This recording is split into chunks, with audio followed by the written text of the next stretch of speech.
Bismillahirrahmanirrahim. Assalamualaikum warahmatullahi wabarakatuh. Alhamdulillahirrabbilalamin. Wabihi nasta'in wa ala umuri dunia waddin. Wassalatu wassalamu ala sayyidina mursalin wa ala alihi wa barik washabihi ajma'in. Amma ba'du. Rabbi shrah li sadri wa yassir li amri wahlul 'uqdatam min lisani yafqahu qawli. Ya Fatihul Alim. Mukadimah dicukupkan dengan berbahasa Arab. Bismillah. Assalamualaikum warahmatullahi wabarakatuh. Perkenalkan, kami dari kelompok 8 akan mempresentasikan sebuah materi terkait teori-teori ilmu dakwah dalam aktivitas dakwah yang disampaikan oleh Anisatun Nadiroh dan Nazwa Nurzakiyah.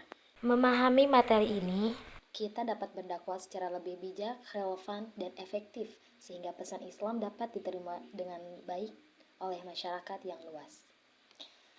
Dalam pokok pembahasan, izinkan kami menguraikan. Yang pertama terkait teori citra dai, yang kedua terkait medan dakwah, yang ketiga proses tahapan dakwah, yang keempat kesimpulan.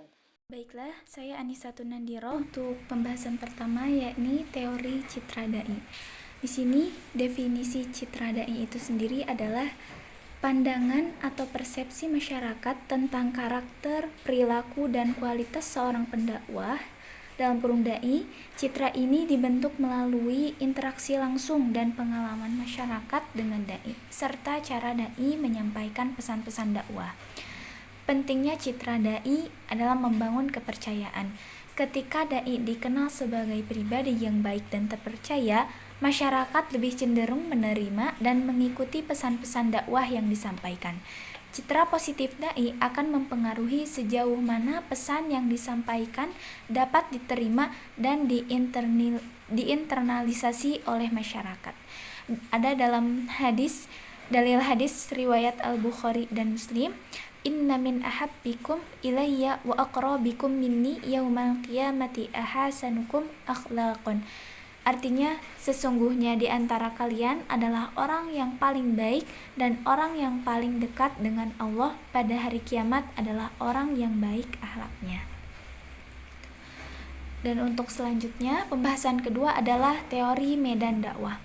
Apa itu medan dakwah? Medan dakwah adalah tempat atau situasi di mana kegiatan dakwah dilakukan. Medan ini sangat beragam dan memerlukan pendekatan yang berbeda sesuai dengan konteksnya. Jenis medan dakwah ada berbagai macam. Ada keluarga, dalam masyarakat, pendidikan, dunia digital, dan lain-lain.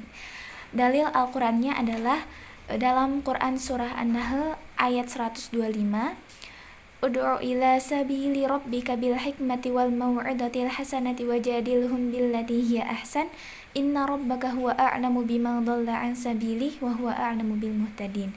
Artinya, serulah manusia kepada jalan Tuhanmu dengan hikmah dan pelajaran yang baik, dan bantahlah mereka dengan cara yang baik. Sesungguhnya Tuhanmu, dialah yang lebih mengetahui siapa yang tersesat dari jalannya, dan dialah yang lebih mengetahui siapa yang mendapat petunjuk. Pada materi selanjutnya, yakni teori tahapan dakwah. Teori tahapan dakwah adalah konsep yang menjelaskan langkah-langkah yang perlu dilakukan dalam proses penyampaian dakwah kepada masyarakat. Setiap tahapan ini dirancang untuk memastikan bahwa pesan-pesan Islam itu disampaikan secara sistematis dan efektif, sehingga dapat dipahami dan diamalkan oleh audiens. Berikut adalah penjelasan masing-masing tahapan. Yang pertama ada tarif, yang kedua ada tanzim, dan yang ketiga ada taudi. Yang pertama adalah tarif, pengenalan. Didefinisikan sebagai tahap pengenalan ajaran Islam kepada masyarakat, terutama kepada mereka yang belum familiar dengan konsep-konsep dasar agama. Tujuannya untuk memberikan pemahaman awal tentang dasar-dasar ajaran Islam, sehingga membangkitkan minat dan rasa ingin tahu. Sebagaimana contoh kegiatan itu penyampaian informasi dasar tentang Islam, pengenalan tauhid, akhlak, dan ibadah melalui media komunikasi, membuka ruang diskusi agar masyarakat memahami pentingnya Islam dalam kehidupan, sebagaimana dalil Al-Quran surat An-Nahl ayat 125 yang artinya, "Serulah manusia kepada jalan Tuhanmu dengan hikmah dan pelajaran yang baik, dan bantahlah mereka dengan cara yang baik pula." Lanjut. Kedua, yakni tanzim, perorganisasian. Didefinisikan sebagai mengatur strategi dan program dakwah agar lebih terstruktur. Tujuannya untuk menciptakan kegiatan dakwah yang terencana dan terkoordinasi. Nah, makna dalam tanzim ini itu tahap membangun struktur dan komunitas yang mendukung dakwah. Ini itu melibatkan pengelolaan sumber daya manusia, pembentukan organisasi dakwah, dan penyusunan strategi yang efektif untuk mencapai tujuan dakwah.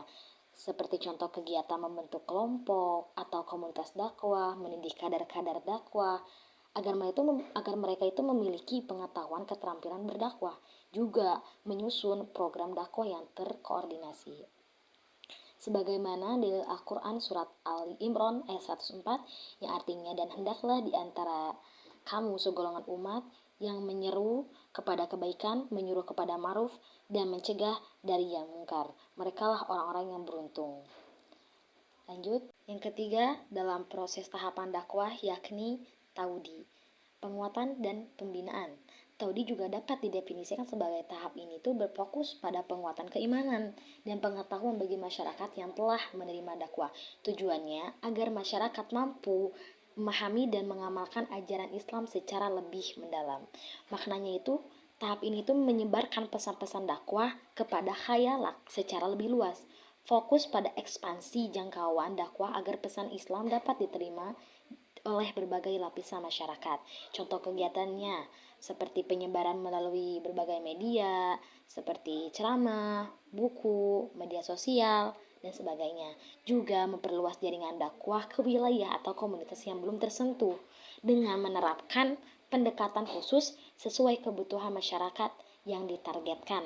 Sebagaimana dalil Al-Quran surat Al-Anbiya ayat 107, dan kami tidak mengutus engkau Muhammad melainkan untuk menjadi rahmat bagi seluruh alam. Nah, jadi teman-teman, ketiga tahapan ini saling berhubungan dan membentuk proses dakwah yang komprehensif, yakni ta'rif ini menjadi pondasi, tanzim ini adalah penggeraknya, dan taudi adalah realisasi dari misi-misi dakwah. Jika dijalankan dengan baik ketiga tahap ini, maka akan mendukung keberhasilan dakwah secara menyeluruh dan berkesinambungan, insya Allah. Dan kesimpulan dari semua pembahasan dari teori citra dai, teori medan dakwah, dan teori tahapan dakwah adalah setiap teori ini saling melengkapi untuk menyusun strategi dakwah yang efektif. Citra dai menentukan bagaimana pesan diterima oleh masyarakat, medan dakwah menentukan strategi yang tepat, sedangkan takwin, tanzim, dan taudi membantu dalam menjalankan dakwah secara terstruktur dan berkelanjutan. Mungkin ini yang dapat kami sampaikan, mudah-mudahan bermanfaat bagi kami, khususnya umumnya bagi kita semua. Ditutup dengan membaca hamdalah, alhamdulillah, ihdinas siratal mustaqim, wa akhiran unzur makila wa la tanzur man qala. Wabillahi taufiq wal hidayah. Wassalamualaikum warahmatullahi wabarakatuh.